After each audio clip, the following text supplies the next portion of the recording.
You're listening to the Meet the Farmers podcast with me, Ben Eagle. To listen to previous episodes, visit thinkingcountry.com or find the podcast on iTunes by searching for Meet the Farmers.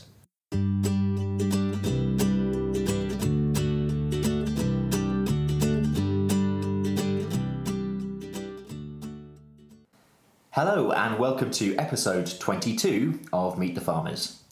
My guest today is George Young, an arable farmer from near Basildon in Essex. Would you say you're near Basildon, or would you say you're near Brentwood or Southend, because you're sort of... Unfortunately, Basildon is the correct near location. George farms about 1,400 acres, of which 1,200 is cropped. Cropping generally comprises winter wheat, winter beans, spring peas, oilseed rape and linseed, as well as a few experiments, George's words, including buckwheat and lentils, which he grows for the pioneering pulse and grain marketeer Hodmedods. He's also growing YQ Wakeland's population wheat, which he aspires to mill and bake himself. Before moving back to the family farm at the age of 27, George worked in oil trading for Barclays, as well as being a semi-professional musician. George, thank you so much for speaking to me today. Can you start by just giving me some family history of the place? How long has your family been farming in this area?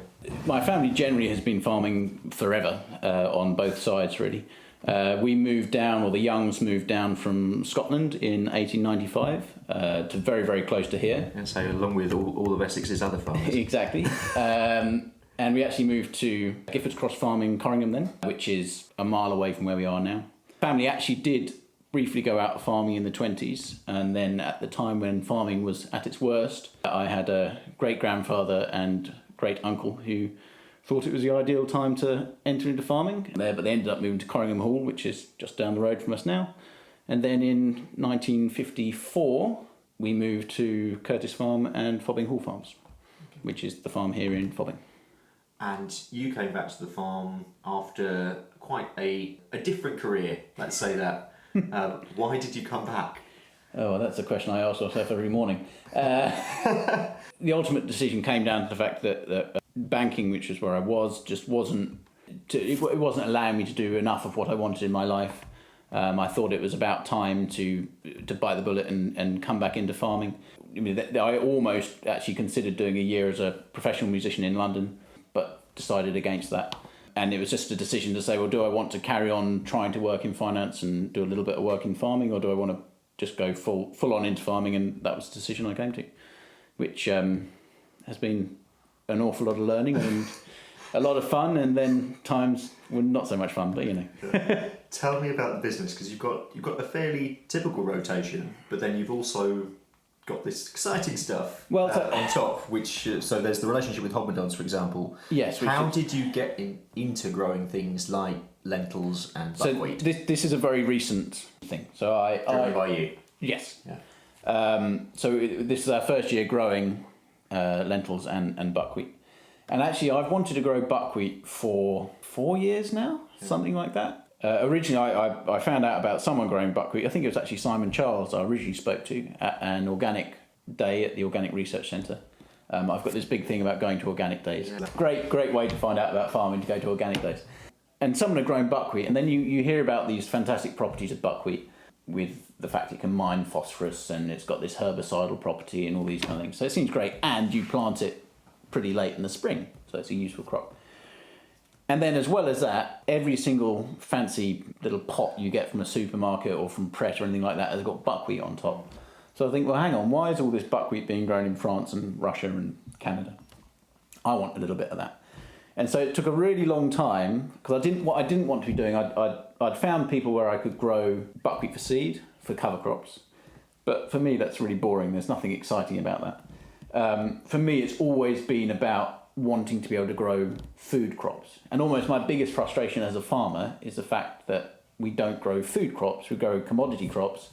And a lot of these commodity crops are even something like, feed grains, which is one of the most stupid things that for some reason humanity thinks it's a good idea, to go and feed grain to animals that eat grass. It's ridiculous. Is that one of your aims here then in the long term, to try and move as much as possible? Because obviously on a farm this size it's not going to be 100% possible to move away from commodities. Precisely. So it definitely won't be anything like 100%. If I'm honest, I mean, we grew 2 hectares of buckwheat this year, 1 hectare of lentils, and 1 hectare of the Wakelins wheat. But you've got to start somewhere. Which is nothing. I'm hoping to potentially be able to expand, maybe up to it's not going to be very much, but it might be 10 hectares of one or something like that. It will be a very, very small proportion of the farm, but it will be the proportion that A, should have a reasonable margin, and B, will actually be exciting to grow. There'd be something super cool about like actually seeing a genuinely finished product, where you've seen the life cycle of that product, you put that in the ground. Those are the things that really, really excite me as a grower, and to be able to call myself a grower as opposed to a farmer. That's where I think the word grower kind of fits better. What's the difference for you then between growing and farming? Farming, it just, I don't know, it just feels more kind of industrial. It feels like it doesn't necessarily feel like you're so touchy-feely. So an example is with wheat. I would argue that most people who grow wheat, which I'm talking about milling wheat really, most people who grow milling wheat don't have a clue about baking. And I think if you don't know anything about baking, then how can you know how to grow a good crop of wheat? I've been reading a fantastic book by Vanessa Kimball, who's this, she's really, really good on Instagram actually with her bakery stuff. She's a baker, but she's really into the growing side of it as well, and interacting with farmers. And reading her book, there's just really interesting, simple stuff. Like apparently by putting dung on before you grow the wheat, you really engender specific microbes that are fantastic for making an even better sourdough starter. Really simple stuff. Why would you ever know that? But it's those little kind of small details which will enable you to grow better, tastier, more interesting food. And that's what, I put a little tweet out last night telling people that I was doing this with you today. And Ed Ford, who farms quite near you here, I know Ed came back and said that you're one of the farmers that he knows who probably reads more than anyone else he knows. Is that important to the way you farm? I tend to find I read more and know less and less all the time. It's not always the most useful thing to read lots. I'll say this much because it can be bamboozling, and I think I've been massively into finding out all this stuff. And to be honest, it's actually less reading and more watching videos online, and that's the best way I find to ingest media. I'm a very slow reader, so it's not the best way for me to do it. I suppose the one that I've always wanted to do that because I feel like I've missed so much farming education. Yeah. When I came home at 27, I didn't have a conventional farming upbringing. I mean, I did. I lived on a farm and all that, but I wasn't sat on a tractor at 15 or 16 doing corn cart. I barely drove a tractor. I probably had put 2 hours on a tractor until the age of 27.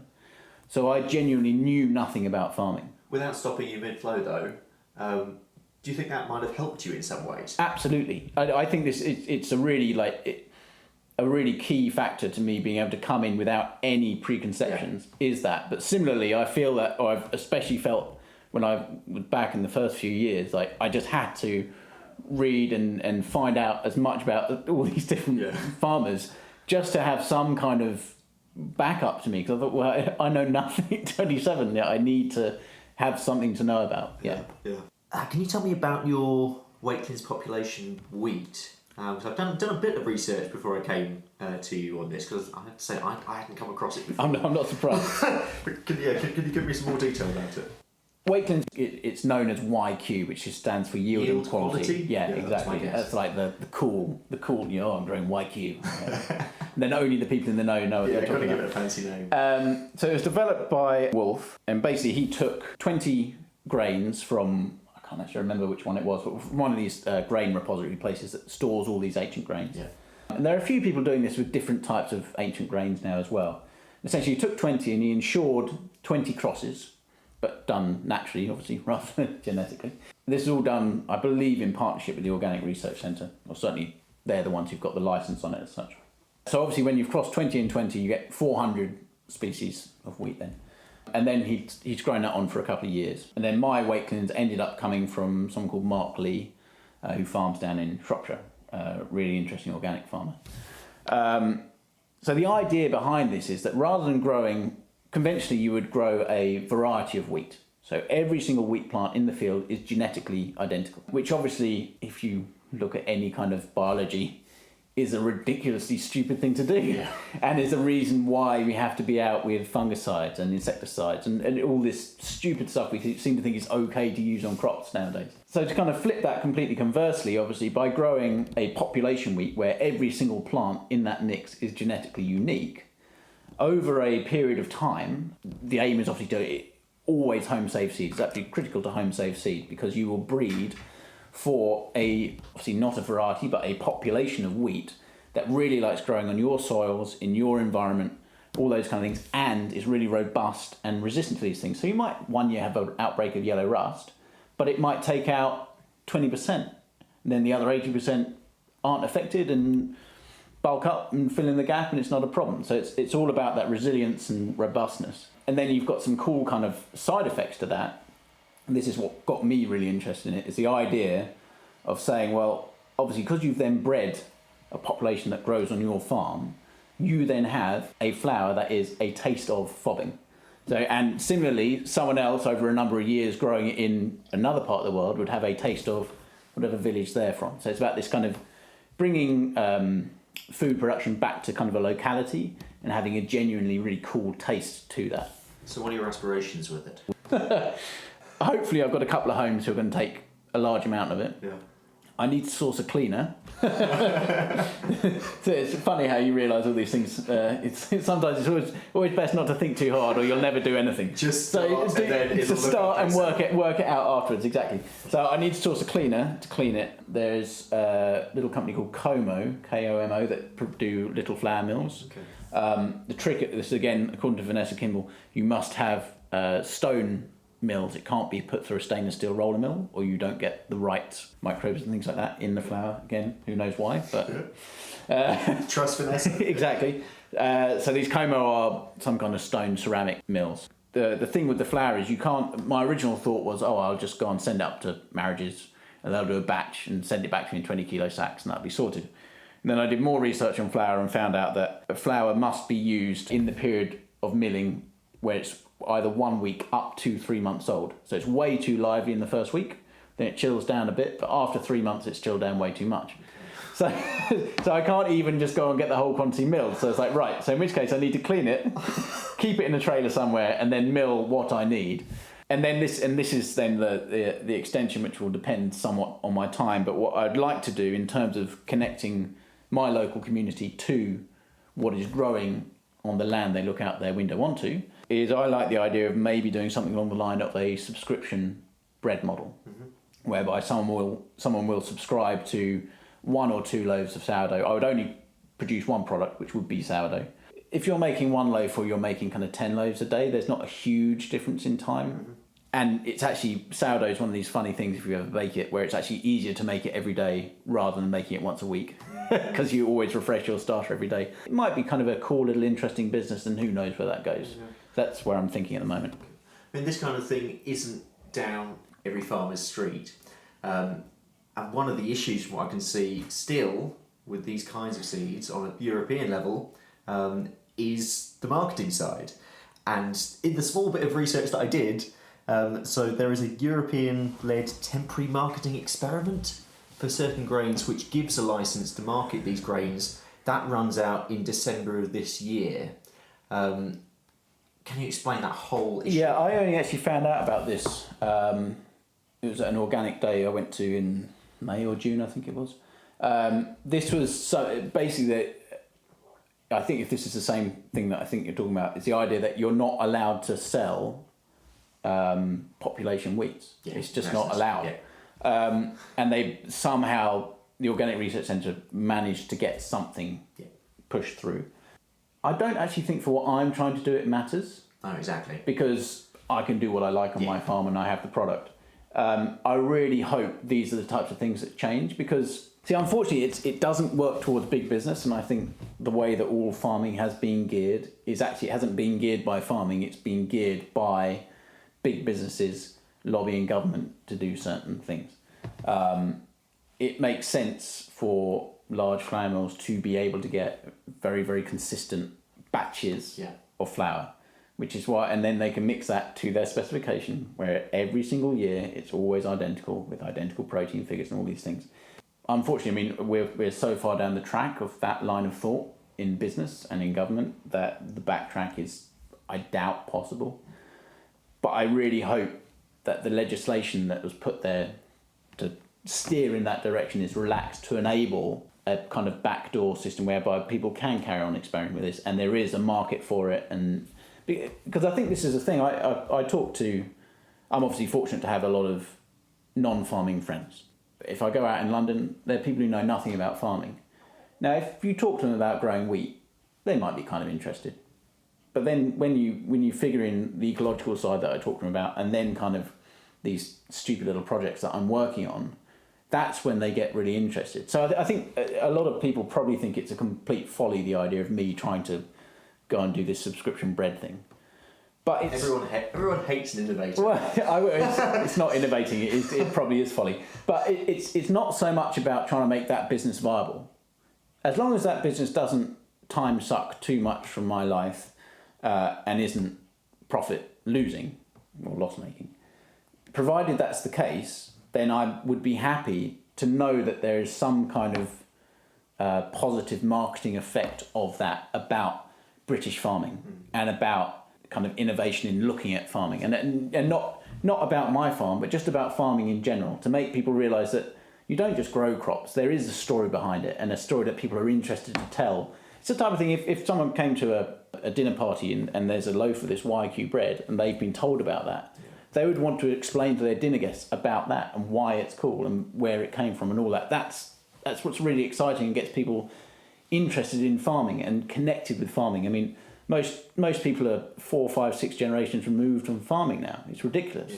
Yeah. And it's not even like back in the 50s, people used to have a holiday to go hop picking or fruit farming or whatever. That was their summer holiday with their kids. Well, that doesn't happen anymore. So there is no connection to farming. It's trying to get that personal connection back again. Because there is, and has been, very recently, a growth in food culture. Yes. And people are very interested in food.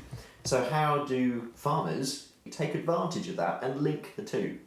It's a huge question. That's a really, really big question. I love launching big questions on my guests. This is whereby I think the social media thing is very, very important. Yeah. And it's something that originally I did a lot on Twitter, and then you realise the more you do on Twitter, it's very farmer focused. So you end up in a group of farmers, and there aren't many non-farmers who are attached to that. So you think, well, that's not very useful. My biggest revelation actually was, so I do a lot on Instagram now. My handle is Farming George, which is on every platform. And I really like Instagram because it's picture-based. And I like it because you can do the picture, and I'll always write a detailed explanation. And if someone wants to read the explanation or not, at least they had some kind of link. But I didn't realise how many people were using Facebook still. Yeah. And the thing I found with Facebook is that, so I just linked my Instagram to my Facebook, and suddenly I got all these questions from these non-farming friends of mine, musician friends in London, banking friends in London, who've got no idea about farming, asking me questions and sharing what I'd written.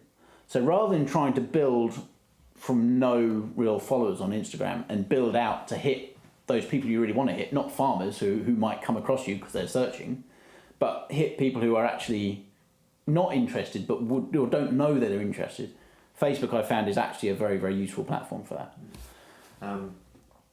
Questions from Twitter again. We had one last night from Tom Martin, Farmer Tom, on Twitter, who said, you're a great communicator. What platforms do you use and how do you communicate through each one? Facebook, Instagram, Twitter, etc. Do you have a strategy? How can we best communicate the value of farming well to non-farmers? So from what you're saying there, you're actually, because I completely agree with Twitter. It's a great way of farmers connecting with each other, but actually in terms of connecting with the outside world, it's really, really tough. Really limited. And there is that growth in Instagram. People like pictures, people like videos. What about YouTube? So this is a question as to how accountable I want to make myself to myself.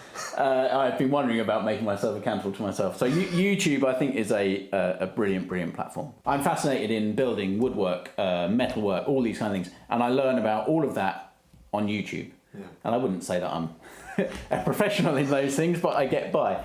And there is a little bit of there are a few people doing it on YouTube at the moment. There's someone called Tom Pemberton who has a really, really good farming vlog on his dairy farm, and puts out a couple of videos a week. And I've been thinking about it for probably 18 months now, and I kind of think I'm at the point where I'm about to bite the bullet and go into that medium as well. So I think that YouTube especially is really... do it now. Well, exactly. Good old account. Got you. Talking about the projects, and I don't know how much you can say about it at the moment, but you've told me that you're experimenting with a new farming system focused on very low input production methods. Yes. How much can you tell me about that? I personally don't listen to the Archers, but my parents do, and consequently sometimes you hear the Archers. Absolutely. You're admitting to it. You love it, really. I don't love it at harvest when you listen to it for the third time on the Sunday omnibus. We've put in, this is a small project at the moment. We established a herbal lay in May this year from Cotswold Seeds, who've been fantastically useful. I deal with someone called Sam Lane there, but I've dealt with Ian Wilkinson as well, and they are brilliant guys, hugely knowledgeable. Luckily, as the label said, it was a drought-resistant herbal lay. So it had less than 10 mil of rain for the first 2.5 months of its life.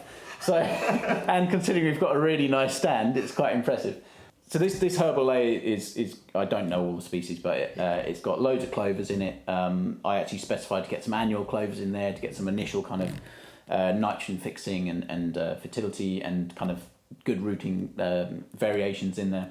But then it's got chicory, and we did try samfoin, which is growing. It's not meant to grow on heavy land, but you've got a little bit growing. It looks very pretty. It's all about pretty plants on this farm, and then plantain and things like that. This lay, you would not believe how tremendous it smells. So I'm a bit of a touchy-feely farmer. I think most people who've met me know this now. So for me, a lot of stuff is about the look, the feel, the smell, all those kind of things. So for me, when I go and walk in that herbal lay, and it smells so amazing and it looks so beautiful, and you've got kind of 10 flowers in a metre square that you can look at and appreciate, and then there's just this buzz of insects, birds swooping in and out, all this kind of stuff. I think, well, crumbs, this has got to be like this has to be a really good way of farming. So this again was a little bit like the Wakelins thing. Right, well, let's do it and work out the rest later. We've got cattle. They're kind of dad's thing. Okay. We don't have many. That's what's on like a couple of 100 acres of rough grazing that we've got. For a number of years now, we've only ever grown cattle. We've not fattened them. Partly because I don't like the idea of chucking nuts into them or chucking food in. And when you start looking at the margins and think, well, we're not a big enough enterprise to be producing food for them, so we buy the food in, and then you'll spend 100 quid on grub on an animal, and that's how much more money it makes, but there's more risk of it dying. So, so some of the reason for this herbal lay is it should fatten cattle really nicely, and dare I say it, potentially sheep, but we'll see about that. Don't do it. So the idea is that obviously we need this to make money. The plan is for it to be in 4 years. There's very, very little grass in there. There's some grass, but it's mostly legumes and herbs and those kind of things. So it will deep root and structure and all these kind of things. But obviously to make money on it, so you can make a kind of haylage on it, but it's a pain and you don't get the full benefit of it. You get the benefit of grazing on it and mob grazing. These are all things we're looking at hopefully doing. So the idea is that will be in for 4 years, or it probably will have been 3.5 years. And this was actually also tied in with my Wakelins side of things, because essentially we will terminate that after that 4-year period of time, and provided it still exists, it will likely be terminated with glyphosate, which a necessary sin to be zero till. But that will be terminated like that and planted, and we'll receive nothing. And I'm certain we will get a fantastic yield, fantastic protein qualities, the best taste out of it, because it's going to be, everything's just got to be right for that soil. So in my head, and that's what we're trialling on this small area, is approaching farming in a much more mixed regime. So we do a 4x4 rotation, or this is what I'm thinking in my head: 4 years herbal lay, 4 years cropping. And there, I think you provide you can make money out of your herbal lay, which is the big question. You can't help but make money out of the arable crops after that. And that's just reverting back to a much more standard mixed farming system that would have been seen, especially on a farm like mine 100 years ago. Tell me about George Young before George Young was the farmer. When you left school, what was going through your head? And obviously you ended up in banking, but was that your intention? No, so I studied maths at uni. I don't really know why. Really hard. To any young person, go for economics or mechanics. They're great, really interesting. Mechanical engineering. I could have swapped onto mechanical engineering before maths got really hard, but I persevered with pure maths. So never mind. Impressed. I was good at quantum. That's the one thing I was good at. Which was about 10% of my final grade, so it didn't help very much. But anyway, I've always been interested in creative things. So for me, it was music and film. And at uni, I did a huge amount of those, which potentially would also be why I only scraped a second-class degree at Edinburgh University. I seem to remember struggling at doing a lot of production and editing on a large, it was called Bond Idol, like Pop Idol of the time. This really big event for the jazz orchestra that I played in a week before my dissertation was due. So it's called living the uni life. Yeah, I think I pulled 3 all-nighters on the trot, and yeah, it was a funny time in my life. So that event itself was obviously this perfect mix between music and film. But no, so originally when I came home, I wanted to be in London for the music point of view. And I originally worked for Deutsche Bank, and when that job finished, it moved to Birmingham, and it's fine, but London and Essex are better than Birmingham. Apologies. Apologies, listening. So I just decided that actually it was then a good time to really try at filmmaking. So I spent probably 2.5, 3 years really trying at being an editor at the time. Did loads of running for production houses, that kind of thing. Loads of editing on little kind of really low budget movies and all those kind of bits. But I look back at my work now and you realise that Hollywood is not missing anything by not having me as an editor. You're putting yourself down. No, I'm not. They weren't very good movies, but they were not made any better by me. I remember being asked by someone senior in farming years, like when I was like 2 years into the job, saying, well, it just sounds like you're going to get really bored at farming, which quite frankly is probably true, but thankfully farming is such a vastly wide spectrum. Exactly. There are always other things that you can go into. So, yeah. What do you get up to away from farming? How do you relax, for example? Lately? It's been quite full on this year. I had stepped away from doing music about 3 years ago because commutes into London and things like, and coming back home at 5 o'clock on a Sunday morning were less fun. You must still play a bit though. But so just recently I've started getting back into that. So I've started playing with a few more bands again, which is good. That is a nice release. Yeah. And I'm looking to try and build out a little kind of woodwork shop and metal workshop. I love kind of making things, and I think there's nothing better than a hobby if it's something that means you can go and work on something and then you look up and 9 hours have passed. Yeah, that's absolutely. To me that is ideal relaxation. Maybe it's an age thing, I don't know. I can't find I can sit in front of the telly like I used to. I have to go and be making something. And the other thing, which is why I'd like to be doing stuff like woodwork, is farming is so long term. There was a naive part of me that thought, 5 years ago, well, farming's fun because at least you've got a yearly cycle. And then you become a farmer and realise that actually I'm planning for 5, 10, 50 years in advance and would like tiny little projects that I can complete in a weekend and feel really proud of myself about. Let's talk about Brexit. Oh, lovely. I know you want to, really. My favourite. How can arable farmers prepare for life after Brexit when so little is known about the political and policy climate that they will be working in? I genuinely have no idea. My strategy, rightly or wrongly, we are not spending any money. We are farming as cheaply as we possibly can. Obviously, we've got boosted grain prices at the moment, somewhat inflated by the pound, more inflated by, obviously, supply and demand globally and all these things. Everyone's had a shocker. I don't think we can be at all convinced that we're going to be looking at good prices next year. You can hope. Just simply the price rise in fertiliser this year. I mean, it's so shockingly large. And again, maybe that's my lack of experience as a farmer. I'm sure these price jumps have occurred in the past, but just looking for someone who's such a figures man when it comes to farming, you look at these things, it's quite shocking. So for me, it's kind of not at all looking at changing my machinery, keeping all that as up to date as possible, majoring a lot of my brain power on diversification options and being confident that at least whatever happens, the UK is not going to grind to a halt, even if we've got lots of trade deal problems and things like that. So I think, unfortunately, and this should not be the case, but I think unfortunately diversification is king in a time like this. And then also this is partly whereby, at least if you are producing some food crops rather than commodity crops, you are not so reliant on a global market, and you can have carved out some degree of local market, which will also always be there. There will always be an affluent portion of British society no matter what happens. But again, it's such a small part of where we are at the moment in our farming operation. Vegans. I asked George before I came here to give me some topics that he wanted to vent about. And normally I only talk to livestock farmers about the vegan community, and I've received fairly predictable answers most of the time.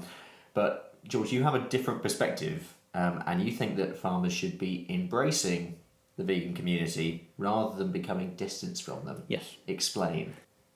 I love veganism.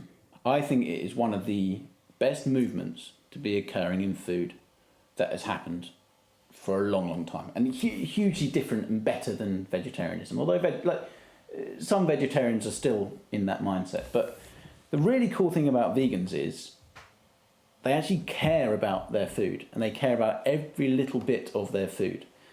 Now, I obviously disagree about eating meat because, quite frankly, I really like a bacon sandwich and I really like a steak.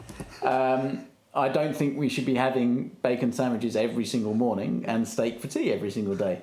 But, I wouldn't want to be zero meat personally. However, I mean, again, by dint of my social circles, I've got a number of friends who are vegan. Yeah. And the really cool thing is, these aren't the kind of aggressive vegans that you see on the news, or the ones who go and post silly adverts in papers and are doing kind of schoolyard tactics at promoting veganism. But these are people who are just genuinely fascinated in how their food is produced.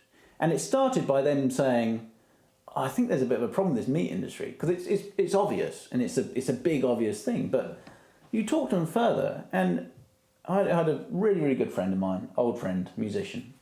Him and his wife have turned vegan. And I was chatting to him, and he was asking me, he'd done so much research that he had realised actually that it wasn't just the livestock side that's got these kind of problems, but it's the farming side. This isn't farming with an issue, this is how farming has been developed by government. It's the government pointing farmers in a direction. That's the thing that's flawed. And so people are talking, you talk to vegans, they're interested in why are you or are you not doing companion cropping? Why are you or aren't you organic or zero till? Or these people, they know all these phrases. These are people who know nothing about farming, who've done the research to find out about farming. Now, they put 2 and 2 together and made 4.2. They're not a million miles off, but they haven't, they haven't got the full answer. But they're interested, and this is actually whereby the social media platforms, and especially YouTube, are the keys to be able to get those guys really to understand how farming works. It's beginning to be a big enough movement. I'm pretty certain there's a tiny, tiny portion of that are the militant ones. Most of them are just people who care about where their food comes from, including where all the rest of their food comes from, not just the meat. So if we can get them on side, they can start changing the government's mind about things. The simplest thing in terms of veganism is, they keep on going and campaigning at large abattoirs.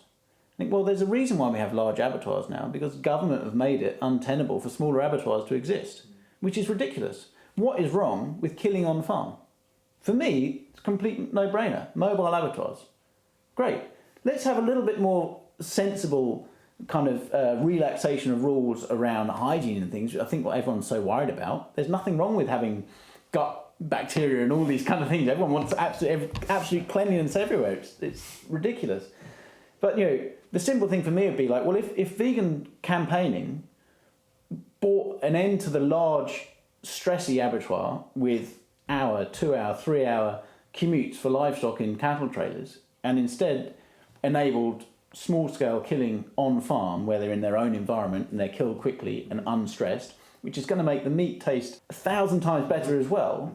These are all fantastic things. This is why we shouldn't at all be against these vegans. Now, I can understand that if you're getting combated by a vegan who's complaining about your practices, which are practices instilled by governments, I can see what, vegans are targeting the wrong people. They should be targeting government, not farmers. But I really think we're missing a trick by not really engaging with those guys and getting them on farm and getting them to see the fantastic stuff that we're doing. And so I'm a big fan of the vegan movement. Brilliant. Well, that's a topic for Twitter to take on. Brilliant, George. Thank you. So I think we'll leave it there. But it's been fascinating to talk to you. I'm a bit of a nutter, if you hadn't realised. That was arable farmer George Young talking to me at his farm in Essex. Rumour has it, and he's going to kill me for this, but you can also catch George on First Dates Hotel on Channel 4 at Series 3, Episode 3. You can catch up on all 4, at least for the next couple of weeks or so. I've been your host, Ben Eagle, and you can catch me on Twitter and Instagram at Benji_Eagle. Benji is Benjy. Next time, we're featuring pigs on the podcast for the first time. I'll be talking to Mark Hayward from Dingley Dale Farm in Suffolk. I hope you can join me then.